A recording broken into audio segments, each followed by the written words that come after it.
Hello बच्चों, मैं आपका दोस्त टर्बन टेक हाजिर हूँ एक नई एजुकेशनल वीडियो के साथ। और आज की वीडियो में हम सीखने जा रही है कि what is argument of a complex number. ये आर्ग्यूमेंट क्या होता है, इसे कैसे निकाला जाता है और इस पर कुछ क्वेश्चंस करेंगे। तो आइए पढ़ते हैं। कॉपी पेन लेके ज़रूर बैठिएगा। Argument of a complex number. सबसे पहले हमें कॉम्प्लेक्स नंबर लेंगे। Let z is equal to a plus iota b और इसे हम आर्गन प्लेन पर रिप्रेजेंट कर लेंगे। आर्गन प्लेन कोई नई चीज़ नहीं है, ये वही है जो हमने पिछले वीडियो में पढ़ा था। कॉम्प्लेक्स प्लेन जो मैंने पढ़ाया था, ये वही चीज़ है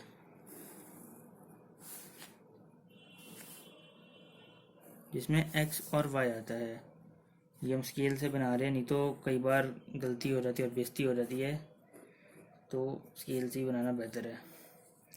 ये आ गया भाई इसका x, यानी कि a real part of complex number और इधर y imaginary part of complex number. इसे हम रिप्रेजेंट कर लेते हैं a कॉमा b और ये हो गया भाई हमारा OP। ठीक है। अब आर्ग्यूमेंट कोई नई चीज़ नहीं है। आर्ग्यूमेंट वह लीस्ट अमाउंट ऑफ रोटेशन है जो x एक्सिस यानी रियल एक्सिस को OP तक पहुंचने के लिए जाना होगा। लीस्ट अमाउंट ऑफ रोटेशन है ये। ठीक है। तो इस केस में थीटा जो है वह आर्ग्यूमेंट ऑफ z है, यानी कि थीटा जो है वो आर्ग्यूमेंट ऑफ z है। इसे हम ऐसे रिप्रेजेंट करते हैं। अब आर्ग्यूमेंट ऑफ z इतना सिंपल भी नहीं है, हमें कई कई मुश्किल चीज़ों में दे दिया जाता है। तो हम सीखते हैं आर्ग्यूमेंट ऑफ कॉम्प्लेक्स नंबर निकालते कैसे है। आप आगे देखेंगे और समझते जाएंगे। जैसे एक ये दे दिया हमें, इसका आर्ग्यूमेंट निकालना है। ये बी ए बी का ये दे दिया, इधर ओ और इधर सी, इसका आर्ग्यूमेंट निकालना है। तो इसका आर्ग्यूमेंट निकालना हम सीखते हैं। आइए स्टेप 1। सबसे पहले हम tan थीटा को मॉड ऑफ b बाई ए के बराबर करेंगे। b क्या चीज़ है? इमेजिनरी पार्ट ऑफ z और a क्या चीज़ है? Real part of z। इससे हम थीटा निकाल लेंगे, थीटा आ जाएगा। फिर स्टेप 2 में हम करेंगे कि ये a कॉमा b जो है कौन से क्वाड्रेंट में है।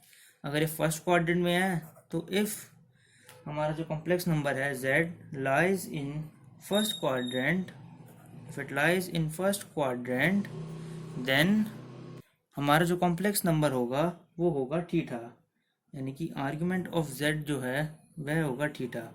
अगर z हमारा लाइज इन सेकंड क्वाड्रेंट तो फिर हमारा जो आर्ग्यूमेंट होगा वह होगा pi minus theta. Argument of z जो होगा वह होगा पाई माइनस थीटा। इसी तरह अगर हमारा z जो है वह लाई करेगा थर्ड क्वाड्रेंट में तो ये हो जाएगा थीटा माइनस पाई, और फोर्थ क्वाड्रेंट में लाई करेगा तो ये हो जाएगा माइनस थीटा।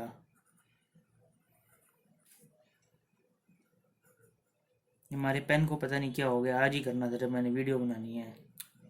कोई बात नहीं, चल रहा है, सब दिख रहा है, तो दिक्कत तो है नहीं। z lies in fourth quadrant, argument of z is equal to minus theta. मुझे लगता है हमें बदल ही लेना चाहिए पेन, हम बदल ही लेते हैं। एक सेकंड जी। लो जी, आ गया भाई नया पेन, करते हैं। ये हमने निकाल लिया आर्ग्यूमेंट। बस इतना सही आर्ग्यूमेंट का तरीका निकालने का। आप क्वेश्चन में प्रैक्टिस करेंगे आपको बिल्कुल कॉन्सेप्ट क्लियर हो जाएगा। आइए देखते हैं सबसे पहला एग्जांपल। हाँ, इससे पहले एक चीज़ बताऊँ मैं, नोट करने वाली बात है, आप जब करेंगे आपको समझ आएगा। जो आर्ग्यूमेंट ऑफ z है इसकी प्रिंसिपल वैल्यू बता रहा हूँ मैं, अभी काम आएगी। इसकी जो प्रिंसिपल वैल्यू है वह हमेशा माइनस पाई से पाई के अंतराल में ही आपको मिलेगी, यानी कि इसके इंटरवल में, यानी -180 टू 180 के इंटरवल में मिलेगी। This is the principal value. Principal value. ठीक है जी, चलो पहला एग्जांपल करते हैं हम। Example 1, z is equal to 1 minus root 3 iota. इसका हमें निकालना है आर्ग्यूमेंट। सबसे पहले आप पॉज करो और ट्राई करो। नहीं होता कोई बात नहीं, वैसे भी अभी मैंने क्वेश्चन कराया नहीं है आपको, आपको सिर्फ स्टेप्स बताया। अगर आपका अभी हो गया तो बहुत कमाल की बात है, नहीं हुआ तो मैं बता रहा हूँ। पॉज करो, ट्राई करो। सबसे पहला काम जो हम इसमें करेंगे वो हम देखेंगे इसका पॉइंट कहाँ पर है, कौन से क्वाड्रेंट में है, और पहले पॉइंट बनाते हैं। पॉइंट बनेगा इसका 1, - और 1, - लाई करता है फोर्थ क्वाड्रेंट में। ठीक है जी, फोर्थ क्वाड्रेंट में लाई कर गया। फोर्थ क्वाड्रेंट में हमने देखा है माइनस थीटा आएगा, बस याद रखो ऐसे। अब हमें टेन थीटा निकालना है। टेन थीटा होता है भाई अंडर, ये तो मॉड है, मॉड के अंदर में b/a। बी है हमारे पास -√3, वो मॉड लग जाएगा, कोई फर्क ही नहीं पड़ना, तो आ जाएगा हमारे पास √3। टेन थीटा √3 कब होता है सोच के बताओ, π/3 पे। तो थीटा जो होगा हमारा π/3 आ जाएगा। अब ये फोर्थ क्वाड्रेंट में है तो आर्ग्यूमेंट ऑफ z जो है -π/3 आ जाएगा। इतना सिंपल है ये। आइए एक और एग्जांपल करते हैं हम। एग्जांपल नंबर 2 में हमें दिया हुआ है कॉम्प्लेक्स नंबर जो है z = 2 है। इसका हमें आर्ग्यूमेंट निकालना है। निकाल देते हैं, कोई दिक्कत थोड़ी ना है। z2 है तो टेन थीटा निकालते हैं। टेन थीटा आएगा इसका, इमेजिनरी पार्ट तो है ही नहीं, 0/2 0 आ गया, तो थीटा भी हमारे पास आ गया 0। बस पॉइंट क्या बना था इसका, 2, 0, यानी कि ये सिर्फ रियल एक्सिस पर है। ये जो पॉइंट है हमारे पास, ये हमें रियल एक्सिस पे दिया हुआ है। अरे स्केल लेना चाहिए था हमें, चलो कोई बात नहीं, ऐसा आपको दिख ही रहा है। 2, 0 पे पॉइंट दिया हुआ है। इसका जो आर्ग्यूमेंट है थीटा 0 है। बस थीटा मतलब कुछ आ ही नहीं रहा, आर्ग्यूमेंट 0 आ गया, सिंपल। अब इसी तरीके का हम एक और क्वेश्चन करते हैं। आइए एग्जाम्पल नंबर 3। इसी टाइप का सवाल है, आप खुद करिएगा ये सवाल। z = 3 iota. इसमें रियल पार्ट नहीं दिया हुआ, चलो ट्राई कीजिए आप, आसान है, हो जाएगा, करिए। आई होप आपने अब तक ट्राई कर लिया होगा। इसका जो पॉइंट होगा वो बनेगा 0,3, यानी ये जो है इमेजिनरी एक्सिस पे लाई कर रहा है 0,3 पे। ठीक है भाई, इसका तो हमें दिख ही रहा है। रियल एक्सिस को कितना रोटेट करना पड़ेगा इस तक पहुंचने के लिए, इस ओपी तक पहुंचने के लिए, 90 डिग्री, यानी π/2। सिंपल। हम इसका तरीके से भी कर लेते हैं, जो जनरल तरीका है, tan थीटा = मॉड में 3/0, यानी कि इन्फिनिटी कब होता है, 90 पे इन्फिनिटी। तो थीटा जो हमारा आ गया वो आ गया π/2। बस सिंपल। चलिए अब मैं आपको इसके कुछ जनरल रिजल्ट्स बताता हूँ। जैसे आपने देखा कि ये π/2 जब ये इमेजिनरी एक्सिस पे आ रहा है तब π/2 दे रहा है, और जैसे उसी तरीके से रियल एक्सिस पे आ रहा था तो ये 0 दे रहा था।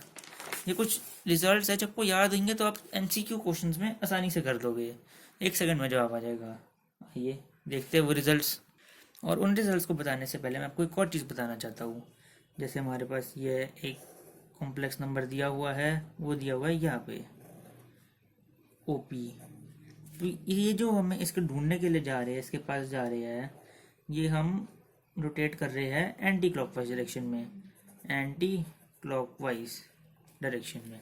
जब हम एंटी क्लॉकवाइज रोटेट करेंगे, इसका मतलब हमारा आर्ग्यूमेंट ऑलवेज आएगा positive. Argument of z will always be positive. और जब भी हम आर्ग्यूमेंट को फाइंड करने के लिए रोटेट करेंगे क्लॉकवाइज डायरेक्शन में, तब हमारा आर्ग्यूमेंट हमेशा आएगा नेगेटिव। जैसे यहाँ पर है, इधर नीचे है, एंटी क्लॉकवाइज जा रहे हैं, तो मतलब हमारा आर्ग्यूमेंट आएगा नेगेटिव। ठीक है, सिंपल सी बात है। क्लॉकवाइज मतलब नेगेटिव, एंटी क्लॉकवाइज मतलब पॉजिटिव। ये आ गया भाई क्लॉकवाइज। आर्ग्यूमेंट ऑफ z जो आ गया वो आ गया हमारे पास नेगेटिव। सिंपल सी बात है।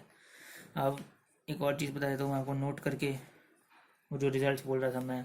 सबसे पहली बात, if z is purely real number. Purely real का मतलब इमेजिनरी पार्ट है ही नहीं, इमेजिनरी पार्ट नहीं है, मतलब एग्जांपल देखो, z = 2, मैंने पीछे भी कराया था, अभी भी कराया था, z = 2, यानी ये हमें यहाँ पे दिया हुआ है 2,0। तो रियल एक्सिस को इस पॉइंट तक, OP तक जाने के लिए, इस लाइन तक जाने के लिए घूमना ही नहीं पड़ रहा, तभी तो हमारा आर्ग्यूमेंट 0 आया था, है ना। यानी कि थीटा जो है वो 0 आ गया, इधर आर्ग्यूमेंट हमारा भाई 0 आ गया। और अगर हमारा ये जो दिया हुआ है थीटा रियल तो है लेकिन नेगेटिव में दिया हुआ है, जैसे z -2 दिया हुआ है, तो -2,0 आ गया। -2,0 का मतलब हमें कितना घूमना पड़ गया, पाए जी, हमें पाए घूमना पड़ गया। यानी कि इधर आर्ग्यूमेंट ऑफ z जो होगा वह होगा पाए। सिंपल। अगली चीज़, अगर z हमारे पास प्योरली इमेजिनरी दिया हुआ है, z इज प्योरली इमेजिनरी, यानी कि आप एग्जांपल देखिए z is equal to 3 iota, हमने ऊपर ही किया, ऊपर आपको दिख रहा होगा 3 आयोटा। तो फिर इसको बनाया, ये हमारा आ गया इमेजिनरी एक्सिस पे 0,3। इस तक जाने के लिए हमें कितना घूमना पड़ा, कितना रोटेट करना पड़ा, हमें 90 रोटेट करना पड़ा π/2, वो भी क्लॉकवाइज डायरेक्शन में। ऊपर भी हमें क्लॉकवाइज ही घूमना पड़ रहा था, एंटी क्लॉकवाइज, सॉरी ये क्लॉकवाइज नहीं है, ये एंटी क्लॉकवाइज है, हमें एंटी क्लॉकवाइज घूमना पड़ रहा है। तो इस तभी ये आर्ग्यूमेंट पॉजिटिव आ रहा है। इधर आर्ग्यूमेंट ऑफ z जो है वह π/2 आ रहा है और ये पॉजिटिव है। इसी तरह इधर हमने अगर ये इमेजिनरी एक्सिस पे तो लिया, लेकिन नेगेटिव इमेजिनरी एक्सिस पे लिया यहाँ पे, जैसे कि z is equal to -3 iota, यानी कि 0,-3। तो ये हमारे पास आ गया, π/2 तो आया, लेकिन हम घूमे क्लॉकवाइज, तभी हमारे पास आ गया आर्गुमेंट ऑफ z जो हो गया -π/2 हो गया। सिंपल सी बात है, दिमाग में रह जाएगी तो MCQ सवाल बड़ी आसानी से हो जाएंगे। ठीक है बच्चों, अब हम बहुत इंपॉर्टेंट चीज़ करने जा रहे हैं, properties of argument. Properties of argument आपको मैं ऐसे तरीके से बता दूंगा, आपको याद करने की जरूरत ही नहीं पड़ेगी। आइए करते हैं प्रॉपर्टीज ऑफ आर्ग्यूमेंट। अब सब बच्चे नोट्स तो बना रहे हैं ना, क्योंकि बिना नोट्स के कोई फायदा होएगा नहीं ज़्यादा। अगर आप नोट्स बनाएंगे, उनको याद करेंगे और फिर क्वेश्चंस प्रैक्टिस करेंगे, तभी आपका कुछ हो पाएगा, फिर आपका बोर्ड्स निकलेंगे और जेई। चलिए ये पढ़ते हैं आगे, properties of argument. Properties of argument, सबसे पहली प्रॉपर्टी है argument of z1 into z2 is equal to argument of z1 plus argument of z2। और दूसरी प्रॉपर्टी है argument of z1 power n is equal to n argument of z1। बस simple सी बात है। अभी आपको सिंपल लग तो नहीं होगी, लेकिन अभी मैं आपको इसे किसी और चीज़ से रिलेट कराऊंगा, फिर आप बोलोगे तो बहुत सिंपल है। Argument of z1 minus argument of z2। Fourth argument of z बार आपको याद है ना क्या था, सोचो सोचो सोचो, z बार था conjugate minus argument of z, साथ में एक +-2n पाई +-2n पाई और +-2n पाई। ये +-2n पाई जो है एडजस्टिंग फैक्टर होता है, जब आंसर जो होता है प्रिंसिपल वैल्यू के बाहर निकल जाता है, प्रिंसिपल वैल्यू से थोड़ा बाहर रहता है, तब हम इसका यूज़ करते हैं। अभी जब क्वेश्चन आएगा तब बताऊंगा, मैं बताऊंगा, चिंता मत करो। अभी ये प्रॉपर्टीज देख के आपको कुछ याद आ रहा है? सबसे पहले हम इसको थोड़ा इधर कर लेते हैं, आपको शायद दिखाई नहीं दे रहा होगा। हाँ जी, अब बिल्कुल सही है। इन प्रॉपर्टीज को आप लॉगरिथमिक प्रॉपर्टीज से रिलेट करो। जो लॉगरिथम था, फंक्शन में हमने पढ़ा था लॉगरिथम, उसकी प्रॉपर्टी से रिलेट करो। log of x1 into x2, log of x1 plus log of x2, यही ऊपर पावर लगी हो log ऑफ x1 की पावर n, तो n बाहर आ जाता है, डिवाइड जब लगा हो तो माइनस हो जाता है और इधर माइनस आएगा। ठीक है जी, तो उसी तरीके से आपको याद करना है, बल्कि याद क्या, आपको तो याद ही है। फिर अगर लॉगरिथम की प्रॉपर्टीज आपको याद है तो उसमें कुछ दिक्कत ही नहीं आनी चाहिए फिर तो, और क्या। बस यहाँ पर मैं ये भी लिख देता हूँ, 2n पाई जो है वह एडजस्टिंग फैक्टर है। ये जो है एडजस्टिंग फैक्टर है, इसको हम तब इस्तेमाल करेंगे जब हमारा आंसर जो होगा goes out of principal value. चलिए मैं आपको इसका मतलब भी बता देता हूँ, ये 2n पाई का हम क्यों यूज़ कर रहे हैं, तो आप मुझे बोलोगे क्या करा दिया सर ने। ये करते हैं एग्जाम्पल। एग्जाम्पल का मतलब समझ रहे हो ना, मतलब एग्जाम्पल मैंने खुद बनाया हुआ है, क्वेश्चन मतलब प्रीवियस ईयर जेईई या बोर्ड के सवाल है वो। ठीक है बच्चों, आइए एग्जाम्पल करते हैं। एग्जाम्पल में हमें दिया हुआ है z जो है 1 + √3 आयोटा है, तो भाई बताओ then find argument of z की पावर 8। भाई यार ये तो बड़ा अजीब सा सवाल आ गया, इसकी हम पावर निकालेंगे, पहले स्क्वायर करें फिर 4 पावर, फिर ये क्या करें यार। चलो सोचो, दिमाग लगाओ अपना, सोचो। इसको हमें जो है उस पावर वाले तरीके से करने की ज़रूरत ही नहीं है। अभी जो हमने ऊपर प्रॉपर्टीज़ पढ़ी है उससे आराम से हो जाएगा ये। हमें आर्ग्यूमेंट ऑफ z पावर 8 निकालना है, कोई प्रॉपर्टी ढूंढो जो इससे रिलेट कर रही हो। प्रॉपर्टीज से यही है, जिसको प्रॉपर्टी याद है उसको 1 सेकंड में कर देगा सवाल। देखो देखो, ओ मिल गई भाई, मिल गई, दूसरी प्रॉपर्टी है आर्ग्यूमेंट ऑफ z1 की पावर n जो है, n को बाहर लाकर आर्ग्यूमेंट ऑफ z1 कर दो। ओए होए होए, इतना आसान कर देते हैं यार। आर्ग्यूमेंट ऑफ z की power 8 is equal to 8 argument of z। अब तो बहुत आसान हो गया यार, हमें कोई पावर करनी नहीं पड़ी, 1 सेकंड में हो जाएगा अब तो ये सवाल। इसकी आर्ग्यूमेंट निकालना है हमें। आर्ग्यूमेंट निकालने के लिए सबसे पहले पॉइंट कितना बना, 1,√3। इसका टेन थीटा कितना आ गया हमारे पास, √3। थीटा कितना आ गया, π/3। π/3, हाँ जी π/3 आ गया। बस क्वाड्रेंट फर्स्ट, तो ये थीटा जो है यही आर्ग्यूमेंट होगा, is equal to argument of z। तो आर्ग्यूमेंट ऑफ z की पावर 8 हम निकाल लेते हैं। कितना, 8 आर्ग्यूमेंट ऑफ z, यानी कि 8 इंटू π/3 इज इक्वल टू 8π/3। और अगर जिस बच्चे ने यहाँ तक आंसर छोड़ दिया उसका आंसर हो जाएगा गलत। क्यों? क्योंकि मैंने आपको एक चीज़ बताई थी यहाँ पे, आपने तब उसे इग्नोर किया होगा, ये बेकार बेकार की चीज़ है, लेकिन अब उसका काम आएगा। यहाँ पे देखिएगा, इधर नोट करके जो मैंने बात लिखी है, आर्ग्यूमेंट ऑफ z की प्रिंसिपल वैल्यू जो होती है वो -π से π के अंतराल में मिलेगी, यानी -π के इंटरवल में मिलेगी। इधर ये तो 8π/3 है, 8π/3 तो पाई से तो इतना बड़ा हो गया, 2π/3 बड़ा हो गया, 2π से बड़ा, तो हमें तो ऐसे उसमें जानना पड़ेगा, -π से π में। इधर आएगा एडजस्टिंग फैक्टर -2nπ, इधर था ना -2nπ। हमें इसे -π से π के इंटरवल में लाने के लिए एक n फैक्टर से इसे माइनस करना पड़ेगा, 2π के n फैक्टर से। कैसे माइनस करें कि ये -π से π में आ जाए, सोचो सोचो। इसको सीधा n को 1 रख के 2π से माइनस कर दो बस, क्योंकि 2π से तो बड़ा है और 3π से छोटा है, फिर इसे माइनस कर दो बस। इधर आर्ग्यूमेंट ऑफ z की पावर 8 जो आ जाएगा वो आएगा 8π/3 माइनस 2π, यानी कि 2π/3। हाँ जी, ये तो -180 से 180 में आ गया, यानी -π से π में आ गया। कितना होता है 2π/3, 120, यानी कि 2π/3। बस यही हमारा आंसर है, आर्ग्यूमेंट ऑफ z पावर 8। इतना आसान सवाल था। तो आइए बच्चों, हम एक नया एग्जाम्पल करते हैं, एग्जाम्पल 2। एग्जाम्पल 2 में हमें दे रखा है कि z1 जो है √3 प्लस आयोटा है और z2 जो है 1 माइनस आयोटा है। क्या बात है यार। और हमसे पूछ लिया भाई, find argument of z1 square into z2 का क्यूब। हाँ जी, चलो भाई कर देते यार, मुश्किल सवाल तो है नहीं।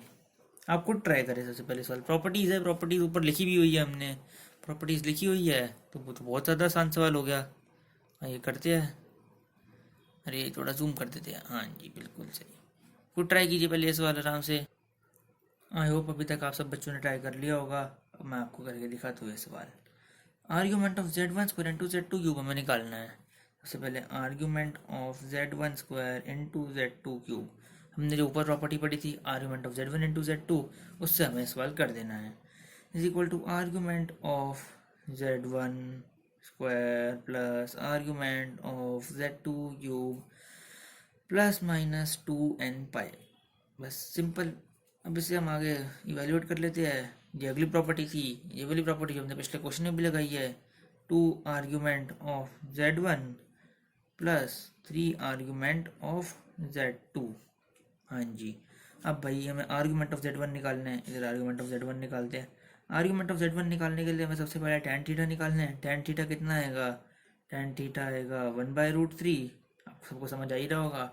थीटा आ जाएगा π/6, और इधर थीटा कितना आएगा, थीटा आएगा tan थीटा आएगा 1, तो थीटा आएगा π/4। हाँ जी, तो लेकिन इधर आर्ग्यूमेंट तो आ जाएगा π/6, क्योंकि ये है फर्स्ट क्वाड्रेंट में 1,1 है। लेकिन इधर वो बात नहीं होगी, इधर जो हमारा आर्ग्यूमेंट आएगा वो आएगा -π/4, क्योंकि 1,-1 है। 1,-1 हमें फोर्थ क्वाड्रेंट में मिलता है।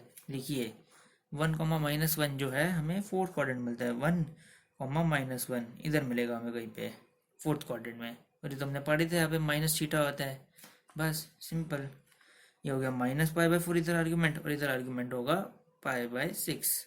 आर्ग्यूमेंट ऑफ z1 हम इधर लिख लेते हैं, z1 आ गया π/6, और आर्ग्यूमेंट ऑफ z2 आ गया हमारे पास π/-π/4। बस ये इसे कैलकुलेट करना है। 2 into π/6 प्लस 3 into -π/4। बड़ी मुश्किल कैलकुलेशन है यार, क्या करें। बस सॉल्व करते हैं। सॉल्व करके आएगा ये 2 तिक्के इतना गया ऐसे, -3π, ये आ जाएगा -5π/12, नीचे 12 आएगा, -5π/12। और यही हमारा आर्गुमेंट है, क्योंकि यह -π से π में मिल रहा है जी। ओके जी, -5π/12 से मिल रहा है हमें। तो फिर हमें इसमें +-2n π वाले फैक्टर की कोई ज़रूरत ही नहीं पड़ी। इधर आप n को 0 मान लो, क्योंकि -π से π में तो मिल गया, प्रिंसिपल वैल्यू में मिल गई।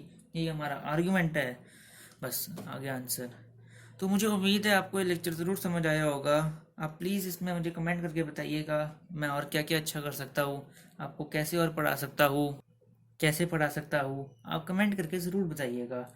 और ये जो भी मैंने आपको पढ़ाया है आर्ग्यूमेंट वाला, उसे अच्छे से याद करके रखिएगा और उससे क्वेश्चन प्रैक्टिस कीजिएगा। चलिए, thank you so much, good bye.